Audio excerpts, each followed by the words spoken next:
Patricia held on to her waist and grimaced in pain. Celia suddenly found it difficult to doubt her. She looked like she was in excruciating pain. Perhaps there really was something wrong with her. In the end, she decided to take her mother to the hospital. "It's fine, Mom, let's go right now." Hearing this, Patricia laughed haughtily. The three of them supported each other as they changed into their shoes and prepared to leave. However, before they could take a step toward the door, they were stopped by three young men. Patricia sized them all up. They were all wearing suits and looked like successful people. Each was holding a black box in their hands. "Excuse me, is this Patricia Sampson's home?" one of the young men asked. Before she could even think, she replied, "Yes, I'm her." "Hello, ma'am." The young leader politely greeted them and instructed the two people beside him to open the boxes.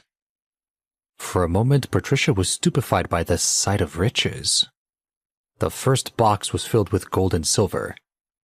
Jade, gold, silver rings, necklaces, and earrings. The second box had a bunch of keys, and even a key to the house. Patricia was completely dumbfounded by the third box because it was filled to the brim with cash. Her eyeballs turned into dollar signs as her hands trembled. This.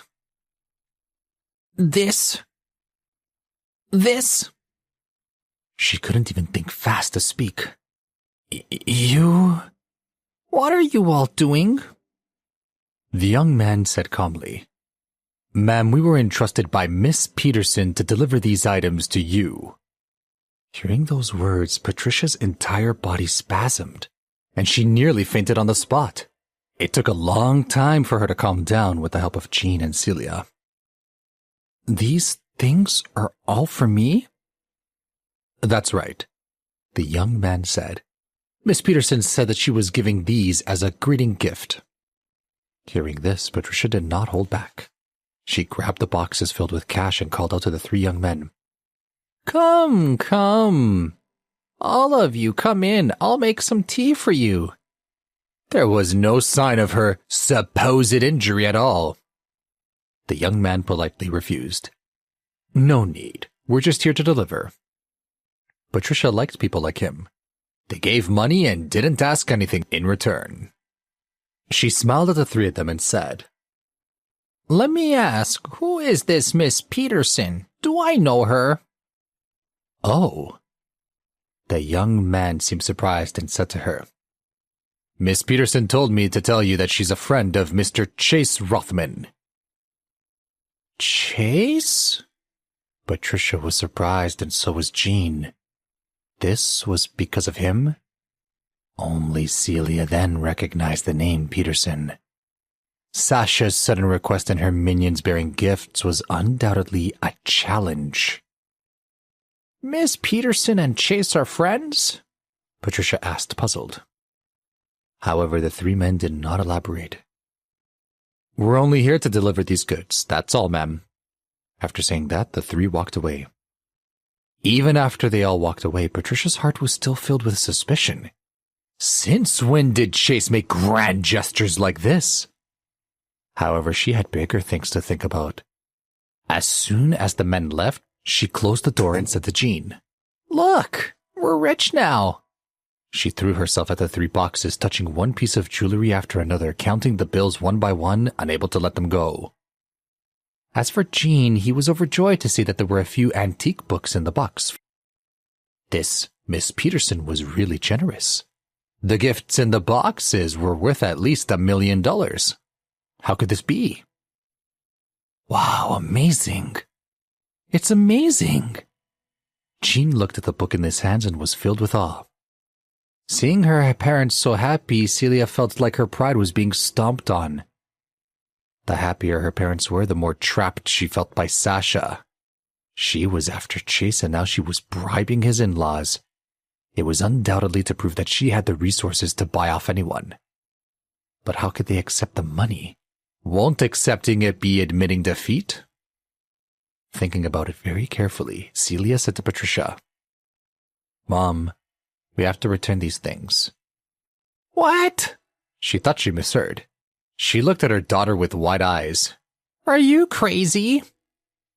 We don't know where those items came from. We don't even know who Miss Peterson is. What if they're stolen? You worry too much. Patricia didn't care at all.